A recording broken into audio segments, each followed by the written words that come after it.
Kwa naibu wa rais wa Jamhuri ya Kenya, waziri Bore, waziri wa mambo ya wafanyikazi, kiongozi wa wafanyikazi Secretary General Francis Atwoli, wafanyikazi wote wa taifa letu la Kenya pamoja na trade unions zote, hamjambo. I am profoundly honored to join you and all other Kenyans in commemorating the 59th International Labour Day, a moment to celebrate and acknowledge the dedicated contribution of Kenyan workers to our nation's economic growth, including our nation's independence. This is also a time to reflect with gratitude on the role of Kenya's labor movement in laying the foundation of our nation's freedom and also prosperity. It is clear, therefore, that Labor Day is more than a celebration. Today, we also honor the labor movement's historical campaign for fair wages and decent working conditions, which continues to inform our commitment to improving the welfare of every Kenyan worker. We embrace the theme that you have laid out, Kenyan workers standing for advanced information technology training to drive our digital economy, which is not only aligned with, but also underscores the government's significant strides in digitizing our economy and integrating digital technology across various sectors and in the entirety of our economy. While Kenya is globally recognized for its advancement in digital readiness and inclusivity, there is still much to be done to achieve job creation and increase in productivity. I listened to our sister Jacqueline, and she emphasized on the issue of productivity, and we are all aligned that that should be the facing forward of our job market. Through strategic investments, we have built robust digital infrastructure, established incubation hubs, and launched initiatives like the TVET Jitume program to boost youth digital skills. As I speak to you, Kenya Power, ICTA, and the Ministry of ICT are rolling out the program that will give us an extra 100,000 kilometers of fiber optic and connect 100,000 other institutions, including markets, including schools, including homes, so that we can have a firm foundation to tap into the digital economy, whether it is digital jobs or digital commerce.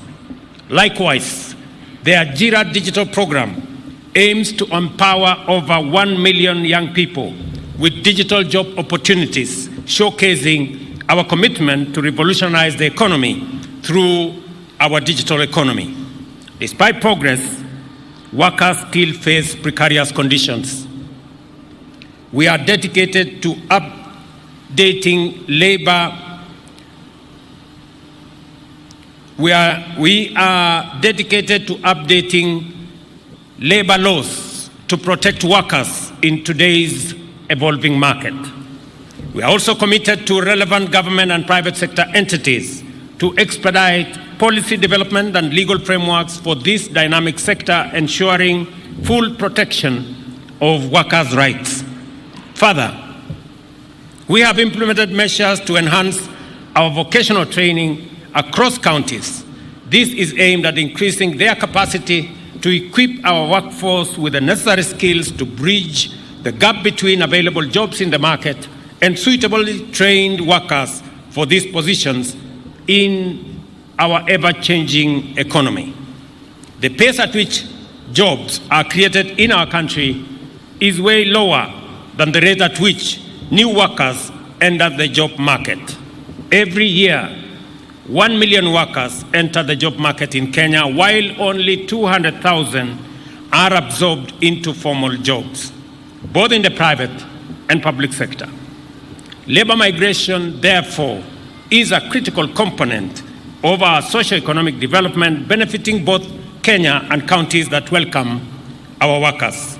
As the minister has said ably, this is the reason why we continue to negotiate bilateral labor agreements to facilitate safe and orderly labor migration, protecting Kenyan workers' rights and facilitating their access to international job markets. We are at the advanced stage of concluding several bilateral labor agreements with many countries, including the UK, Germany, Austria, Saudi Arabia, among others. Every Kenyan worker has the right to fair pay and a safe workplace. The 2024 Social Protection Bill, approved by Cabinet in January, underscores our dedication to address gaps in social protection, including fragmented legislation, coordination issues, and funding shortages. We are committed to enforcing labor laws and engaging in ongoing social dialogues with unions and workers to uphold their rights. Like every other right, labor rights should align with the public interest and the economy's sustainable financial capacity. Social dialogues aim to enhance mutual benefit and shared interests, recognizing our collective goal of advancing Kenya's welfare.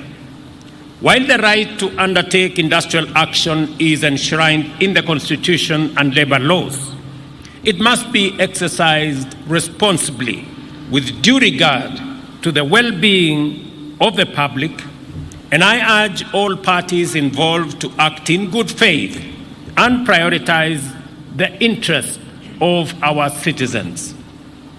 Respect for court orders is paramount, and adherence to the legal processes is essential in resolving disputes effectively. We need to tighten our belts and live within our means as a country in order to make more resources available to manage our economic challenges and to invest in goods and services that benefit all, not just some citizens. It is neither just, proper, nor reasonable for any group to make demands that run counter to this imperative, elevate their claims above legitimate benchmarks, or exceed our economic capacity. I want to urge workers, including our daughters and sons who are doctors, that as social partners, we must swiftly address the pertinent issues at hand, ensuring that essential services continue uninterrupted and our commitment to serving our citizens remain unswerving. Looking ahead, to ensure industrial peace and manage disputes effectively, I have instructed the Ministry of Labor and Social Protection to activate multiple wage councils outlined in the 2007 Labor Relations Act. These councils include Council for Seafarers, Protective, General, and Agricultural Wages. They will negotiate minimum wages in different sectors, enhancing conciliation, mediation, and industrial peace. Kenya operates within the global context, and our competitiveness is key to overcoming economic challenges. Progress has been made in managing inflation, stabilizing the currency, and addressing debt. Our economic policies have also lowered prices of basic goods, easing pressure on workers. As we continue on this trajectory, we need to appreciate that we must live within our means and manage the cost of doing business in our country as a way of enhancing our overall competitiveness. And it is the reason why, listening to both Francis Atwoli and Jacqueline Mugo, I think they are reading from the same script, and they are telling us the same thing.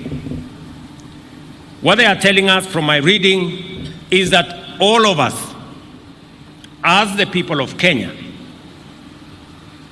those of us who have the opportunity to work, those of us who have the opportunity to get a job, we must be productive and we must get fair pay, because Kenya is going to be built by us. Every Kenyan has a responsibility to participate in the building of our nation. We are going to build Kenya with our energy, with our knowledge, with our expertise, with our talents, with our energy, and with our resources. We are not going to build this nation, or we are not going to expect others to build this nation for us. We are not going to expect resources from others to build this nation. It is first and foremost our responsibility.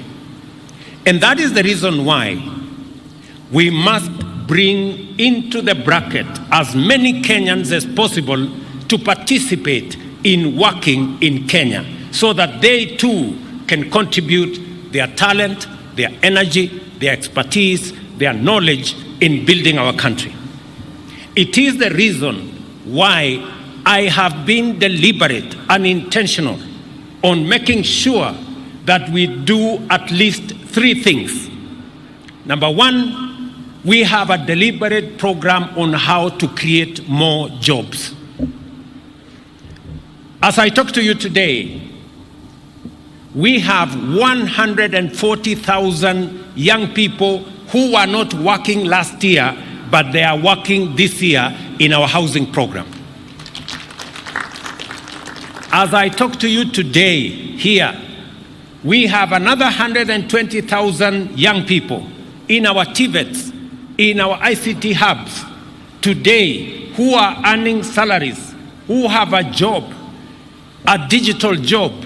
120,000 who did not have that job last year. It is because we have been intentional on creating additional opportunities for young people in Kenya to work. It is also the reason why we are reorganizing labor migration, why we are signing bilateral labor agreements, because it is my intention that every year we should be able to send 250,000 Kenyans to work in different parts of the world, so that we can enhance and we can increase the number of people who are working abroad and also enhance our remittances from abroad.